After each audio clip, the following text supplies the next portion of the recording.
अस्सलाम नाजरीन, समंदरी तूफ़ान बिपरजॉय से मुताल्लिक़ एक अहम अपडेट आपको दे रहे हैं। समंदरी तूफ़ान बिपरजॉय का रुख पाकिस्तान और भारत की जानिब हो गया है। महकमा मौसमियात ने ख़बरदार कर दिया है। चीफ़ मेट्रोलॉजिस्ट सरदार सरफराज ने कहा है कि जनूब मशरक़ में मौजूद तूफ़ान बिपरजॉय ने रुख तब्दील कर लिया है। तूफ़ान शुमाल से शुमाल मशरक़ की जानिब बढ़ रहा है। इस ट्रैक में पाकिस्तान और भारत के इलाके भी आते हैं।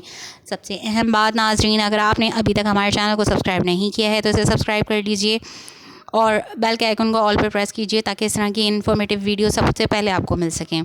जी नाजरीन, आइंदा 2 रोज़ तूफ़ान का रुख शुमाल और शुमाल मशरक़ की जानिब ही रहेगा। मज़ीद ये बताया गया है कि समंदरी तूफ़ान कराची के जुनूब से 120 किलोमीटर दूर है। तूफ़ान का रुख अगर इसी जानिब रहा तो पाकिस्तान की साहिली पट्टी को शदीद ख़तरा है। बिपरजॉय का शदीद समंदरी तूफ़ान कमज़ोर पड़ने का इम्कान नज़र नहीं आ रहा। इसके अलावा तूफ़ान ने 12 घंटों में शुमाल से शुमाल मशरक़ की जानिब सफ़र किया है।